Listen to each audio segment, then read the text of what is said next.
नमस्कार दोस्तों, मैं राजेश चौहान आपका हार्दिक स्वागत करता हूं आपके ही अपने चैनल राजेश क्लासेस में। आज मैं आपके लिए एक और रोमांचक कहानी लेकर आया हूं।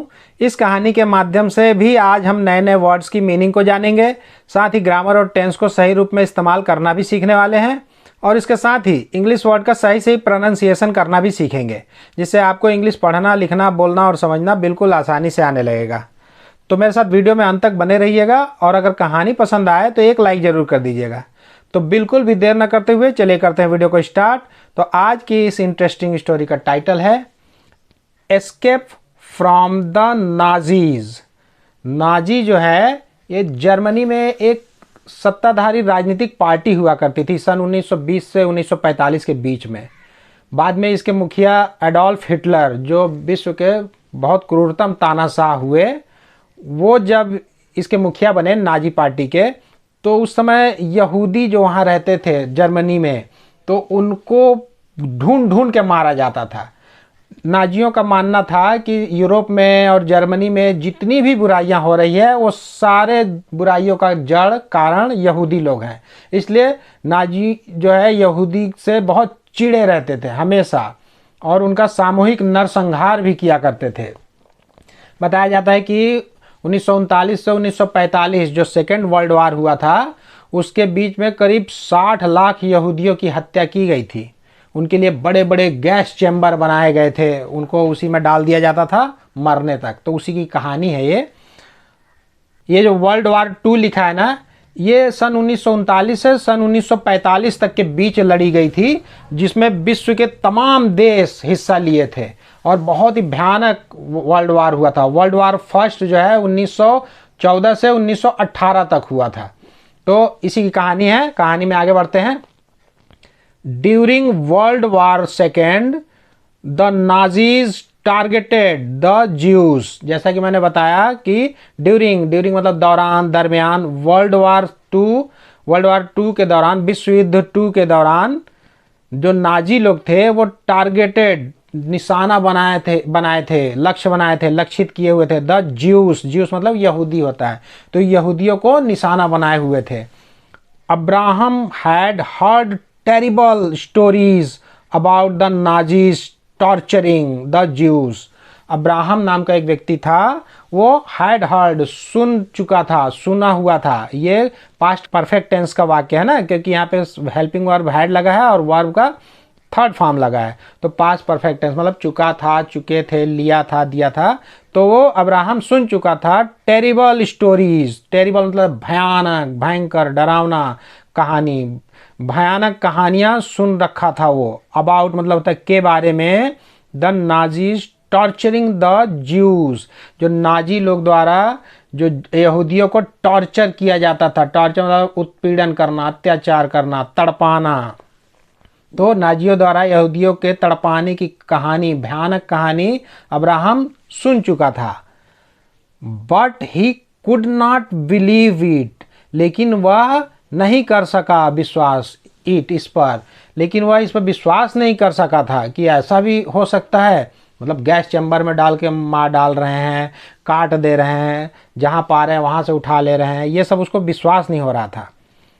देन वन डे, देन मतलब तब, जब, तभी एक दिन, वन डे एक दिन, ऑन हिज वे होम, अपने घर के रास्ते पर, वे मतलब रास्ता, होम मतलब घर, अपने घर के रास्ते पर, he heard two Nazi officers talking, वह सुना 2 नाजी ऑफिसर, अधिकारी बात कर रहे थे। 2 नाजी ऑफिसर बात कर रहे थे। क्या बात कर रहे थे? They were planning to capture the Jews in his neighborhood the very next day. Way planning कर रहे थे।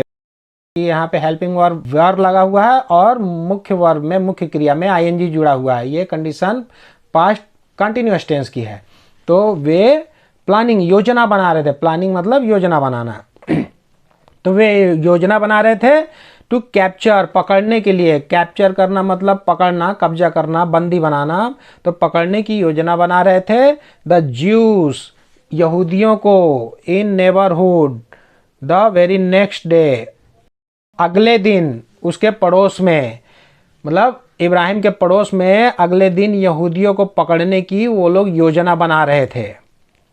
Abraham rushed home and alerted his neighbours. Abraham rushed भागा, रश्ड मतलब होता है तेज दौड़ना, जल्दी से भागना, झपटना। तो अब्राहम जल्दी से भागा, घर की तरफ भागा, और अलर्टेड, और उनको सचेत कर दिया। अलर्ट करना मतलब सचेत करना, सूचना देना, सूचित करना। हिज नेबर्स, अपने पड़ोसियों को सूचित कर दिया, सचेत कर दिया कि 2 अधिकारी बात कर रहे थे, आप लोगों को कल पकड़ने आने वाले हैं, आप लोग बच के रहिए। wrapping themselves as warmly as possible। Wrapping मतलब लपेटना, रैप मतलब लपेटना, रैपिंग मतलब लपेट दिया themselves उन लोगों को, as warmly as, वार्मली मतलब गर्माहट, गर्म, जितना भी गर्म हो सके, जितना गर्म हो सके, क्योंकि ठंडी का दिन था ना, तो उन लोगों को ठंडी का दिन भी था, उनको छुपाना भी था, तो उनको जितना हो सके उतना वो लपेट दिया, जितना संभव हो। एज पॉसिबल मतलब जितना संभव हो सके उतना वो लपेट दिया उनको गर्म रखने के लिए। They silently slipped out of their houses. वे चुपके से, साइलेंटली मतलब चुपके से, स्लिप्ड आउट मतलब होता है बाहर निकलना, निकल जाना, फिसलना, खिसक जाना। तो वो चुपके से खिसक गए ऑफ देयर हाउसेज, अपने घरों से, अपने मकानों से वो चुपके से खिसक गए। In the dark of night. Dark of night मतलब अंधेरे में, गहरे अंधेरे में। डार्क मतलब काली, गहरी, तो गहरी अंधेरी रात में वो चुपके से अपने घर से खिसक गए वो सब पड़ोसी लोग। On they trudged till the light of dawn made it unsafe for them to move। on they trudged मतलब होता है पैदल चलना, पांव घिसटना, घिसटते हुए चलना। वो तब तक पैदल चलते रहे जब तक, टिल मतलब तब तक, जब तक the light of dawn, light of dawn मतलब होता है भोर का प्रकाश। तो जब तक भोर का प्रकाश, मेड इट अनसेफ, अनसेफ मतलब असुरक्षित, असुरक्षित नहीं बना दिया, फॉर देम उनके लिए, फॉर के लिए, देम उनके लिए, टू मूव चलने के लिए, उनको चलने के लिए असुरक्षित नहीं बना दिया जब तक वो भोर का प्रकाश, तब तक वो चलते रहे। मतलब सुबेरा हो गया ना, तो प्रकाश अब निकल गया, सुबह हो गई, तो उनको अब अनसेफ लगा ना चलना, क्योंकि कोई देख लिया तो पकड़ा जाएंगे। तो इसलिए क्या किए, they hid in ditches and forest all day. वे छुपे, हिड मतलब छुपे, इन डिचेज, डिचेज मतलब होता है खाई, नाला, गड्ढा, तो वो खाई में और जंगलों में ऑल डे पूरे दिन वो छुपे रहे। एट नाइट अगेन, रात में फिर से, अगेन मतलब फिर से, दे वॉक्ड वो चले, वो चलना शुरू कर दिए। Till they reached the border of Hungary, जब तक, टिल मतलब जब तक, तब तक, जब तक वे पहुंच नहीं गए, रीच्ड जब तक वो पहुंच गए, द बॉर्डर सीमा पर, बॉर्डर मतलब होता है सीमा, किसी देश का सरहद, ऑफ हंगरी, हंगरी नाम का एक देश था, उसी के बगल में, जर्मनी के बगल में ही वो देश है। तो जब तक वो उस देश की, हंगरी देश की सीमा तक नहीं पहुंच गए तब तक वो चलते रहे फिर से।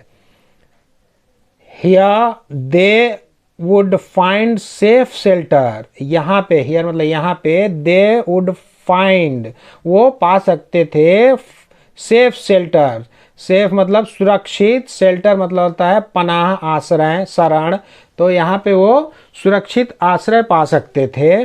But the border was heavily patrolled, लेकिन जो बॉर्डर, जो सीमा थी वहाँ पे हैविली भारी, पेट्रोल मतलब होता है गश्ती, गश्त करना, पहरा देना, तो वहाँ पे भारी पहरा, गश्त था वहाँ पे बॉर्डर पे, सीमा पर। Abraham led them silently, Abraham जो है लेड, लीड का पास्ट रूप है लेड मतलब नेतृत्व करना, अगुवाई करना, तो वो अगुवाई करता गया उन लोगों को साइलेंस, चुपके से, वो चुपके से उन लोग को आगे लेता चला गया। Till they found a break in the wire fence, जब तक, टिल मतलब जब तक, वे फाउंड वे पा नहीं गए, अ ब्रेक, ब्रेक मतलब तोड़, टुकड़ा, इन द वायर फेंस। फेंस मतलब होता है बाड़ा, घेरा। जो वायर का जो तार से, कटीले तारों से जो सरहद को घेरा जाता है ना, उसको वायर फेंस बोलते हैं। तो वो तब तक वहाँ जाते रहे, आगे बढ़ते रहे, जब तक कि एक जगह पे वो फेंसिंग टूटी हुई नहीं मिली उनको। होल्डिंग दीर ब्रेथ्स, अपनी सांसों को थाम कर। होल्ड मतलब थामना, रोकना। तो अपने जो सांस, ब्रीथ मतलब सांस, तो ब्रेथ अपनी सांसों को रोक कर, थाम कर। In case they were spotted, in case इस मामले में कि दे वर स्पॉटेड, कि कहीं वे पकड़े न जा सकें। स्पॉटेड मतलब देखा जाना, पकड़ा जाना, तो कहीं वो देखे न जा सकें, वो अपने सांसों को रोक कर। दे स्लोली इंच्ड दीर वे अक्रॉस द बॉर्डर, वो वे धीरे धीरे, स्लोली धीरे धीरे, इंच बाई इंच करके, कदम फूंक फूंक कर, दीर वे अपने रास्ते पर, अक्रॉस द बॉर्डर, जो बॉर्डर को क्रॉस कर गए, पार कर गए, ठीक ना, बॉर्डर के उस पार चले गए। तो वे अपनी सांसों को थाम कर, कि कहीं कोई देख न ले, स्पॉट न कर ले उनको, वे धीरे धीरे इंच बाई इंच बिल्कुल अपने कदम को फूंक फूंक कर रखते हुए वो अक्रॉस द बॉर्डर, पार कर दिए, बॉर्डर को पार कर दिए। दे वर सेफ एट लास्ट, वे वर मतलब थे, सेफ सुरक्षित, एट लास्ट, एट लास्ट मतलब आखिरकार, अंत में, आखिरकार वे लोग अब सुरक्षित थे, क्योंकि वो बॉर्डर क्रॉस कर गए ना, तो अब नाजी उनका कुछ नहीं बिगाड़ सकते थे। इस तरह से अब्राहम ने अपनी सूझबूझ और अपने हिम्मत से उन यहूदियों को नाजियों के यातना से बचा लिया। इस कहानी में आज के लिए बस इतना ही। इस कहानी के माध्यम से आज भी हमने नए नए वर्ड्स की मीनिंग को जाना और ग्रामर और टेंस की बारीकियों को भी जाना। अगर मेरा यह वीडियो आपको पसंद आया तो प्लीज़ वीडियो को लाइक करें, चैनल को सब्सक्राइब करें और बेल आइकन को प्रेस करके ऑल पर जरूर सेट कर लें, ताकि मेरे आने वाले हर वीडियो का नोटिफिकेशन सबसे पहले आपको मिल सके। तो बहुत जल्द मिलते हैं एक और ज्ञानवर्धक और मज़ेदार वीडियो के साथ। तब तक के लिए आप लोग अपना ध्यान रखें, खुश रहें, मस्त रहें, स्वस्थ रहें। नमस्कार।